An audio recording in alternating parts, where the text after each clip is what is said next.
All right, everybody, welcome to Music City Trop Rock Season 2, Episode 5. Tonight we have singer-songwriter and Trop Rock legend, Mr. Don Middlebrook. We're going to get to some Trop Rock news real quick. We got some stuff going on around Music City, Nashville, Tennessee coming up. So we'll run through this real quick.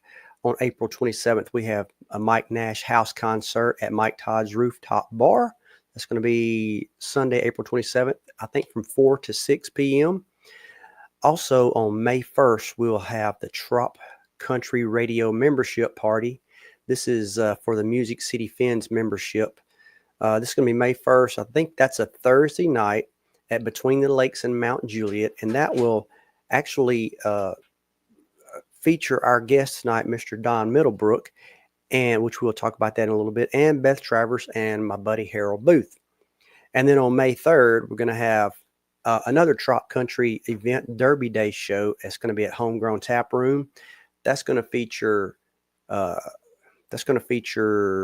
Dan Sullivan, Tony Pritchett, Jeff Randall, Brian Wilbert, and that is going to be a fundraiser for all the Alzheimer's. And if you need more information on some of this stuff, you can follow the Music City Fins Facebook page for more information. And this should be going out on my YouTube stream and my Facebook stream. I see a green check by the Facebook stream, so we'll see if that's working. My producer was just telling me something in the corner there. But the big news we have coming up this year for us here in Nashville is the Music City Fin Fest, August 15th through 17th. That's going to be at the Outfield in the Wedgwood neighborhood. There's also a Facebook page for that, Music City Fin Fest. Real quick, the lineup is going to be Donnie Brewer, Tom Shepard, and Coley McCabe, Beth Travers, Mark Mulch, Manalo, Aubrey Wallette, me, I'll be there, Kirsty Krause, Crystal King, Sarah Bug, Jesse Pugh, and Stony Banks. So if you're interested in coming to Music City and you haven't been there it's going to be our first Trop Rock Festival here in Music City in August. So go follow that page and check it out. All right. The time has come. We're going to bring him on. Ladies and gentlemen, Don Middlebrook, TRMA Album of the Year and Songwriter of the Year for 2015. A man that has 16 albums to his credit. How are you guys? Can you hear me? I hear you. How you doing? I'm good, man. I'm just down here in sunny Florida, getting ready to go out and have a beer. Had a great day of my day job and getting ready to get rid of some of the sun off my face, man. I'm from Michigan and I get down here for 2 or 3 months and I'm a lobster. Do you live in Michigan or you live in Florida now? I have 2 homes in Michigan and 1 in Florida. Okay. So you kind of just split your time during the year? Yeah, I run around a lot. That's what people say. I'm going to Tampa Wednesday, and I just got back from Punta Gorda for 5 gigs.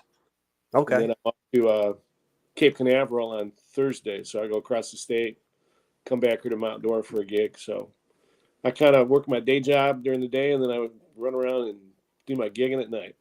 I hear you. So, Don, have you seen any of my podcasts so far? I have not. Sorry. Okay, no, it's fine. I ask everybody a curveball question, just to break the ice and get things going. And this season 2's question is, I'm going to hold up. I'm going to read it to you anyway.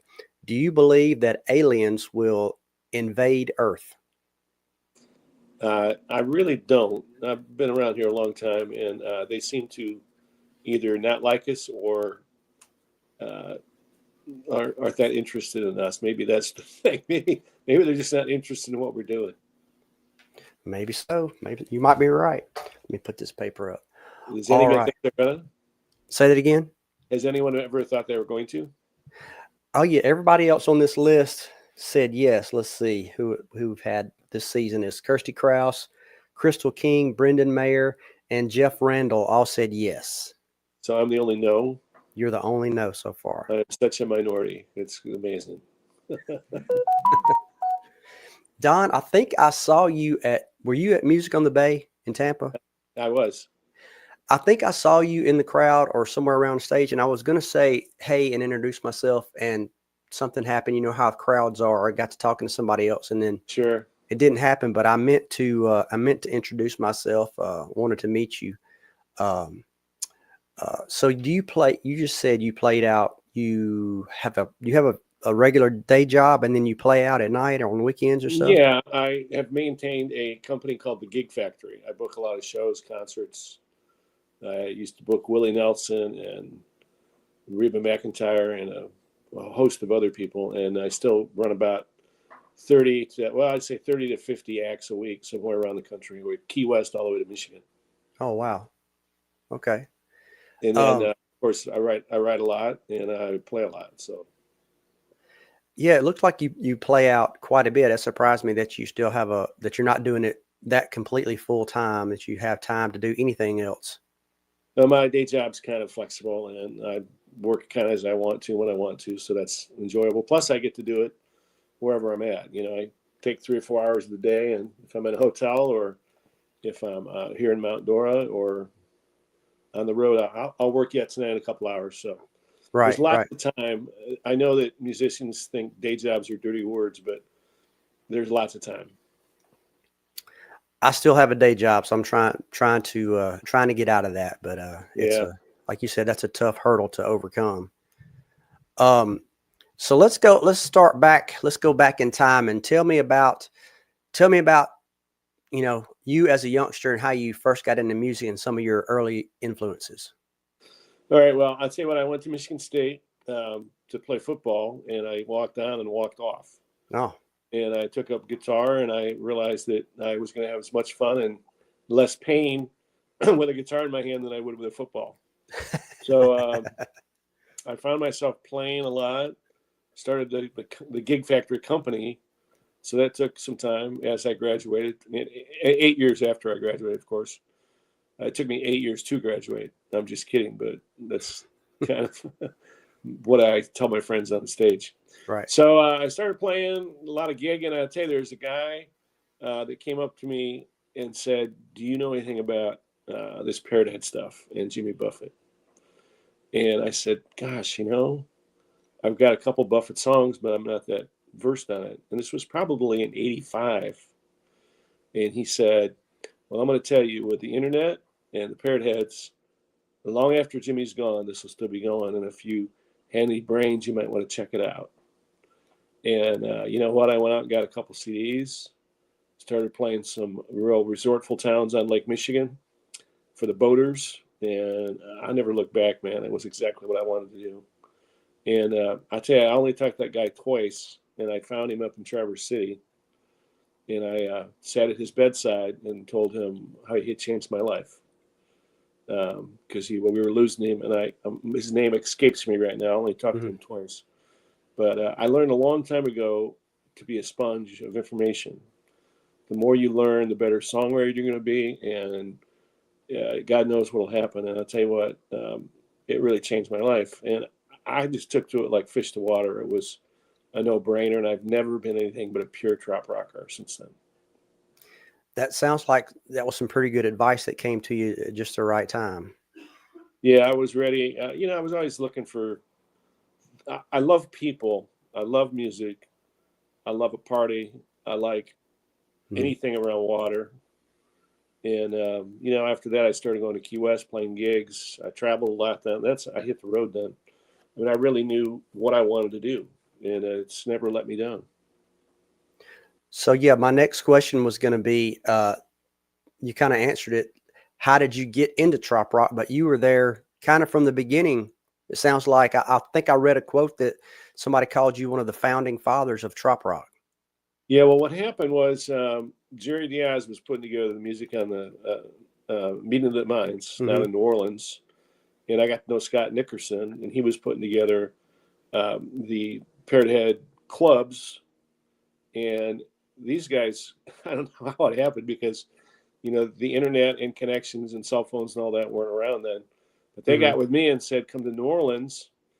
And I'll never forget, I was backstage with Sonny Jim and uh, Scott Nickerson and Jerry Diaz. And Jerry's got a thick Texas accent. Scott had a thick Georgia accent. I couldn't understand a damn word they were saying. And they basically said, like, four of us backstage said, "Okay, we're going to do this thing called Trop Rock." Jerry goes, "I'll take the South." Scott was going to take the East Coast. I don't know where Sonny Jim ended up going to Cayman Islands. So, but they looked at me and said, "Why don't you get everything north of Tennessee? Take the whole north." And I went, "Take the whole north?" I'm like, "Really? What kind of responsibility do I have up there? It's cold most of the time." And they laughed, and we became friends ever since. And we've never stopped doing what we're doing.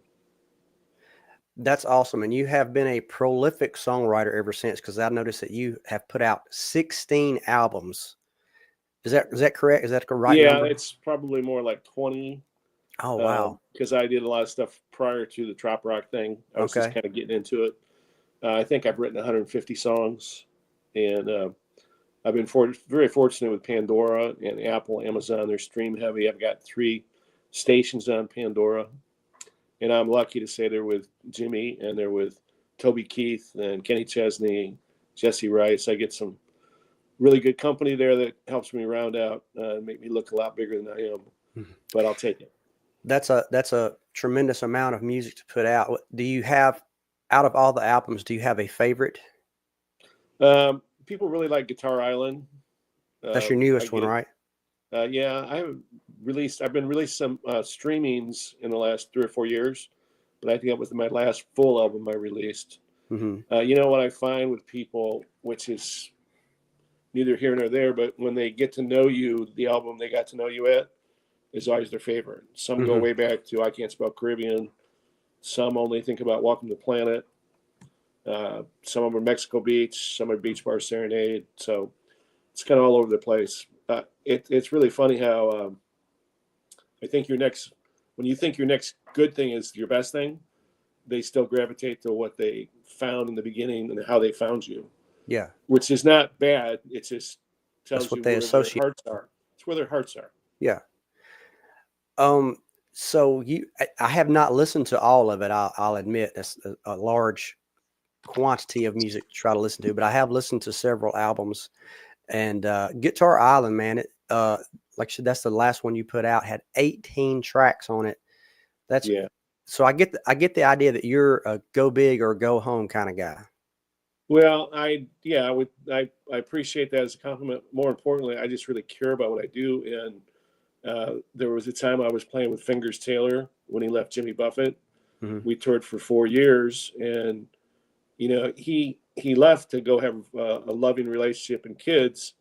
But as anyone would guess, you're not going to do it forever. So I went hard with him. We played a lot. We recorded a lot.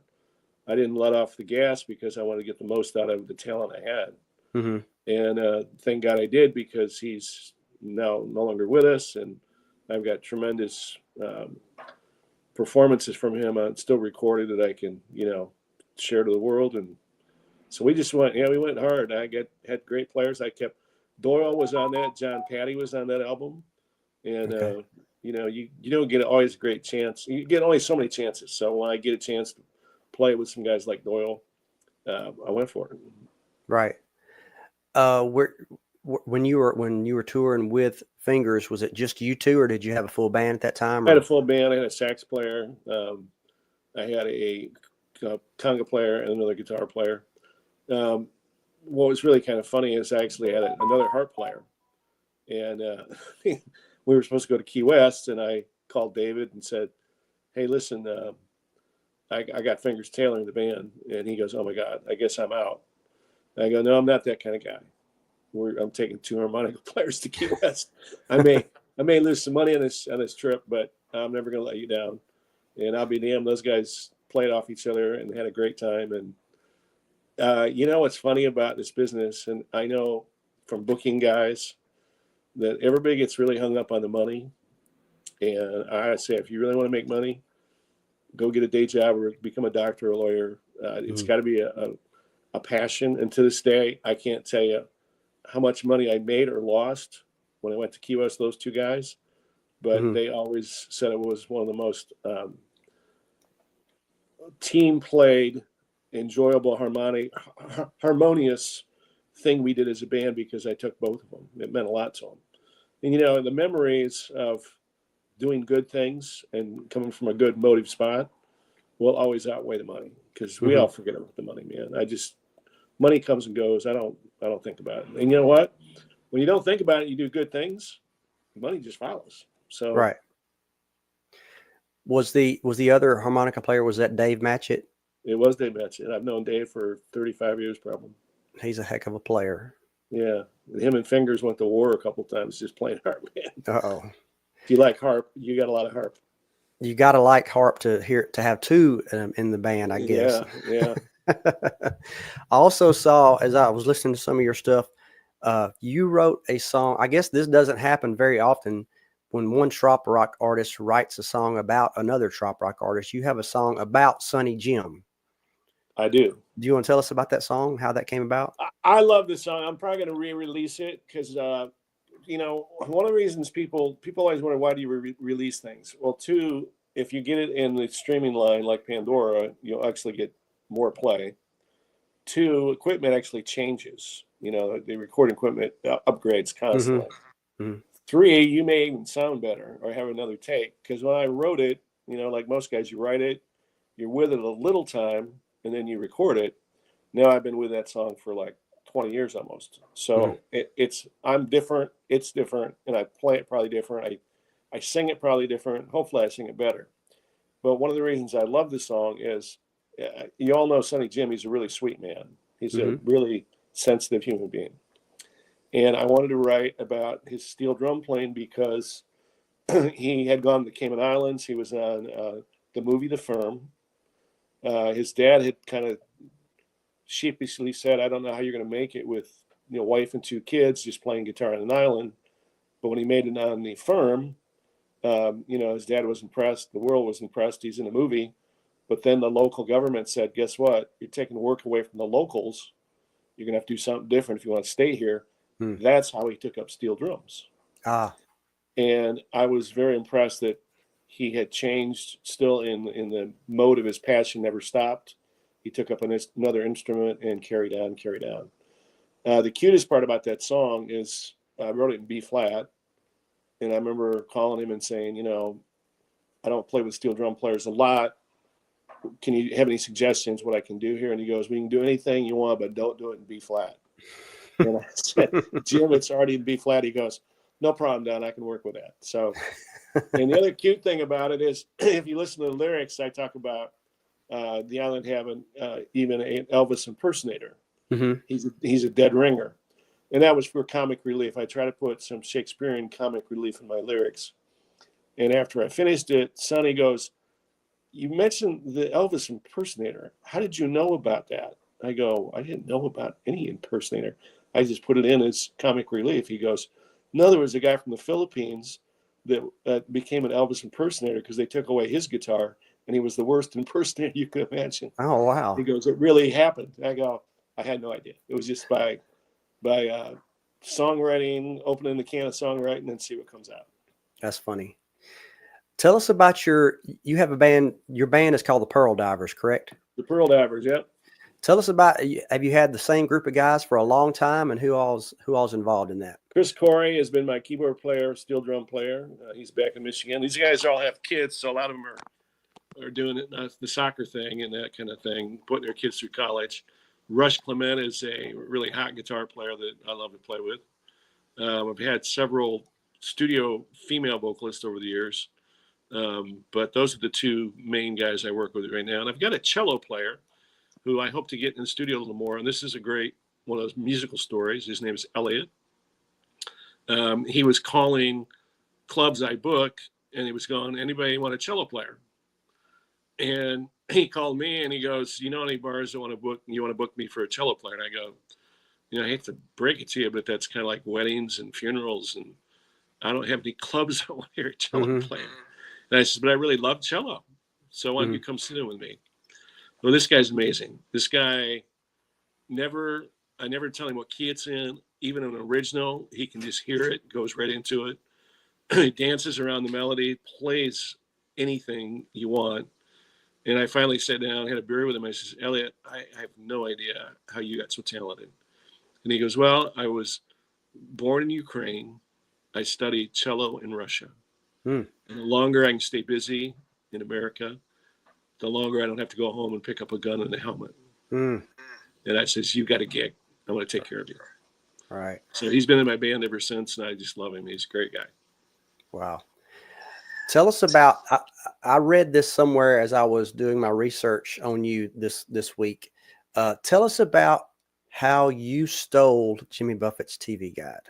This is sad for me now because um, we were in Key West. The whole band was. I mean, this is not untrue of probably the other bands, but you bring some of these guys into the Key West scene, and they go out and get drunk and Mm. have a little too much fun, and you're trying to give them like solitude at the same time. You got to get them ready for the next gig. And I says, let's do something adventurous today instead of going to a bar. Let's go see if we can find out where Jimmy Buffett lives. And there was just two of us on two different mopeds. Ricky was in the band at that point. He's my producer, so he still kind of hangs out with me a lot. And we got directions from the girl at the hotel. We went down there. I couldn't really figure it out because it was kind of walled in, and I was like an idiot. I had my my band T-shirt on and the Saugatuck, Michigan hat on, and I opened up a mailbox and I reached in and there was a TV guide, and I read it and it said Jimmy Buffett, and I pretty much freaked out. I just rolled it in my pants and took off and realized I had created a felony of proportions that I didn't know what I was going to do with it. And then I took it back to Michigan. Now it's interstate felony. And then when Fingers got with me, he said, "Oh, by the way, Bubba," who they always called Jimmy Buffett Bubba. Mm-hmm. He said, "Bubba wants his TV guide back." I go, "He's aware of this?" He goes, "He's very aware of it. In fact, he mentioned it at the Detroit concert. Isn't this the state where my TV guide is?" And so my goal in life was to one day meet Jimmy. I mean, I had recorded with several of the core reefers. I'd hung with Mac. I knew them all, but I'd never met Jimmy. And when a day was going to happen that I would meet Jimmy, I was going to return the TV guide. Right. And I never got that opportunity. So this is kind of a melancholy. People still request it. Well, I played it just twice last week, and I'm like, I kind of hate the song now because it ended in a mud puddle instead of in reality of being able to thank him for everything. Well, I probably would have done the same thing if I would have been in your shoes and I opened the mailbox and there it was. It would have probably gone home with me also. So I don't blame you there. Yeah. So when you probably got it, do you have it framed and hanging on your wall? I didn't bring it this trip. It's in a frame and it's back in East Lansing, Michigan right now as we speak. But it's been popped around a lot. I get a lot of people's fingerprints on the glass. So I'm kind of trying to find my innocence with it. But to lose him and then lose Fingers right after that, that song kind of just, I have, because the bridge says, if you see Jimmy, tell him I've learned my little lesson. And of course we can't see him anymore. So, yeah. So when you're not listening to Trop Rock, like what is some of your other favorite music to listen to? Well, I love the Eagles. I love James Taylor. I know this sounds weird, but I don't listen to a lot of music between my day job and working on new material. I'm always looking for an adventure like Mexico Beach. I'm looking for something to inspire a new song, another concept. I'm doing some covers now because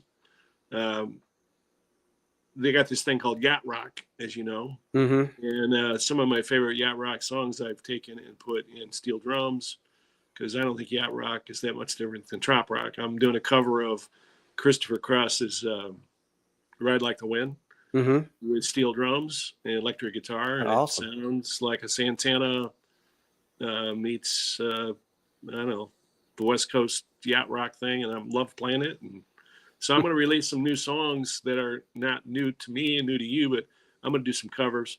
About every 25 years, you'll see Jimmy Buffett or James Taylor go ahead and do some covers of other people. And I think that's what I'm going to do this next album. About half will be some popular songs and my take on them. So, yeah, I think, I believe that yacht rock and trop rock are kissing cousins. I guess you could describe it that way. Yeah. I like that.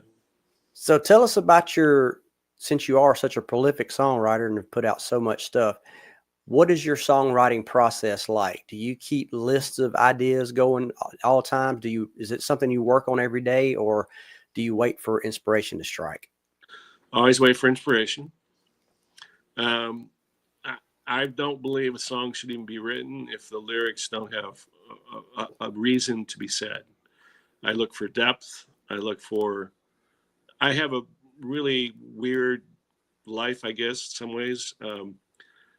I look for serendipitous concepts and things that have synchronicity. There's a buddy of mine in Punta Gorda that I stay with that just retired, and he's pretty much convinced not to do anything the rest of his life except watch me television, have a beer. That's that black and white of the days gone by. So I started working on a song called Captain Fun, and I didn't get 3 or 4 lyrics into it. And one of his friends, Cindy, goes, "Well, that's going to be PHUN, right?" I thought, "Oh, that makes a lot of sense. That's perfect." She just gave it to me. And then my opening line is, when I was a kid, I ate a bunch of Captain Crunch. Watching the boob tube with Captain Kangaroo. Hitting the sack with Captain Kirk and Star Trek. Everything was in black and white, and I wanted to be a captain too. So I started messing with that lyric, and Dave, who came to my gig, and Fran from South Haven, I happened to get rained out, so I had a little time to have a beer and talk to him. I was running by those lyrics by them, and he goes, "Well, Don, you wouldn't know this because you're always behind the guitar, but I retired when I was 40 because I created the box that is Captain Crunch." So I just went, "I'm doing a song, man. I'm not overly spiritual, but the lightning bolts are coming down and telling me that this song has got to happen." So that's where I get lucky. I've had a lot of songs that have found true meaning and true purpose for the people that have been a part of me at that time of my life, and that became the core reason I wrote those songs. And that's the way I work. And if I don't have that, I don't sit and do crafty stuff. I don't dig that. It's got to be. See, Jimmy taught us so much. Jimmy went to Key West, and he wrote about real people and real places and real moments, and that is different than guys sitting around a cubicle and making up a bunch of stuff that never happened. Doesn't mean it's not good. Doesn't mean it's not crafty. Doesn't mean it's not a hit. Can be fabulous, but 5 o'clock somewhere never happened. They just sat and wrote it. I love it, but what I want to write about is stuff that really matters to you. If it mattered to 10 people, it's good enough for me. Usually, if you can get to 10, you can get to 100. Yeah. So I have a couple of set of questions here that I usually ask. I've been trying to mold these into my interview questions as songs that I will ask everybody, because everybody's answer is going to be different. And at the risk of asking everybody the same questions, I think it'll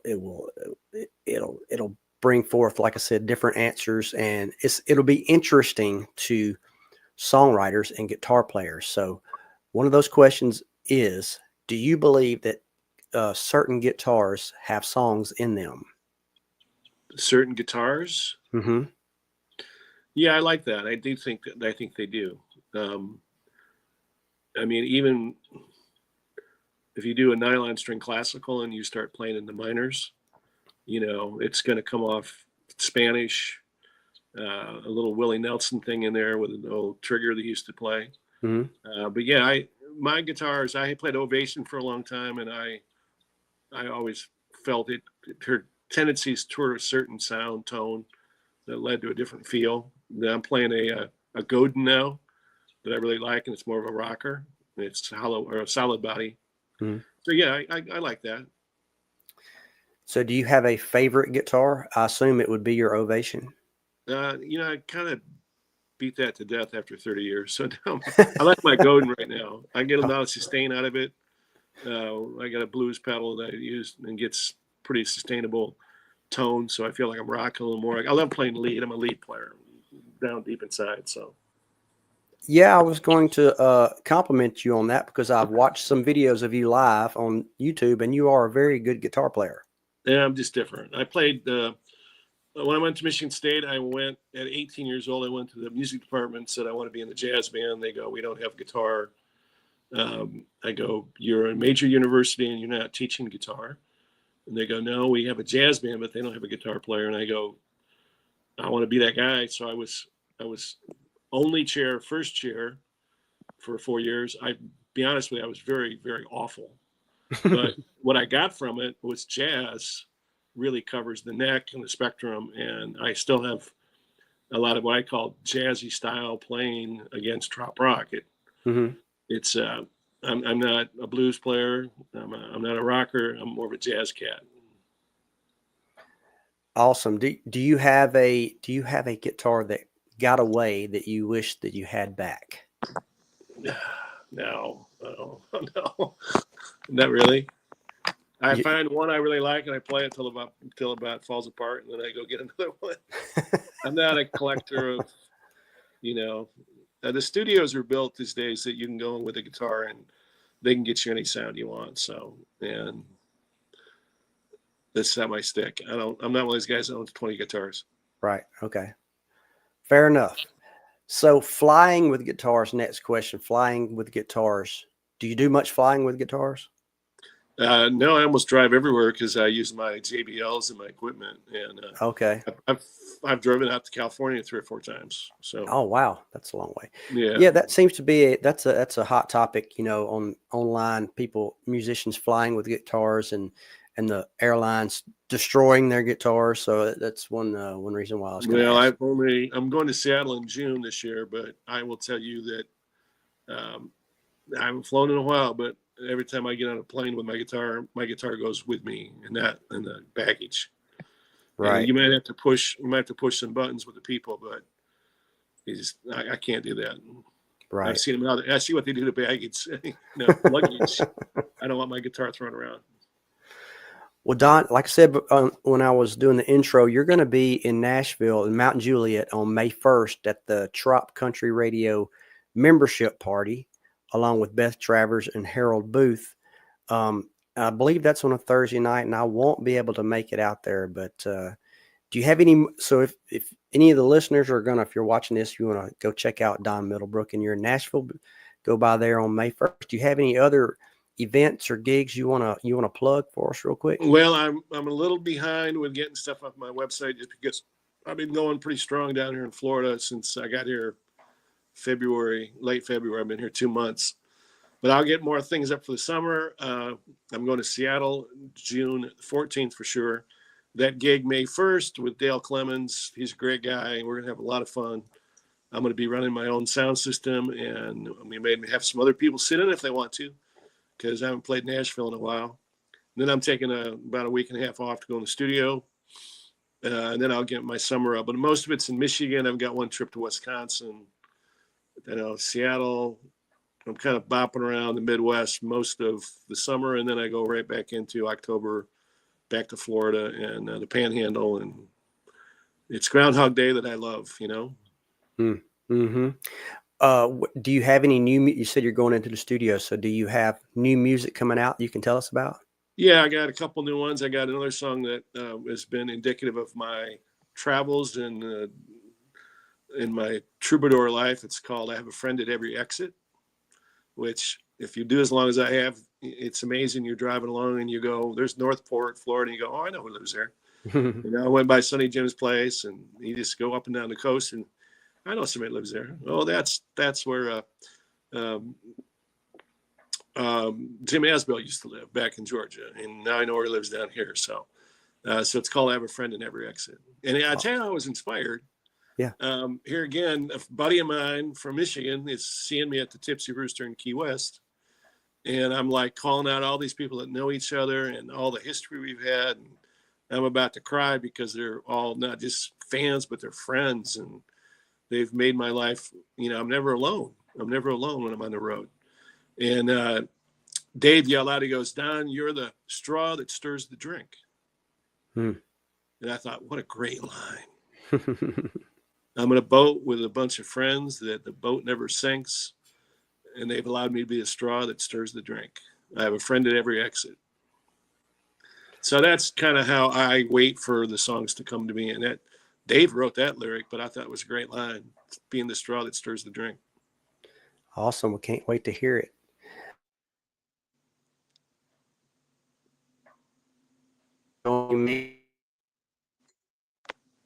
Goes out, and this also gets played on several Trop Rock radio stations have picked this up and they play it. So if you are listening to this now or in the future, I urge you to go check out Don's music if you're not familiar with him and buy it, download it, patronize him, request his music, and help him out in any way you can. Don, thank you for being with us. Yeah, you get me at donmiddlebrook.net, and I've got some hot T-shirts called "I Believe in Beaches, Bars, and Boats." All right. Go get some merch, everybody. Thank you so much. Thank All you right. so much. Thank you, man. Have a good night. You too, buddy. Thanks. Bye-bye. All right.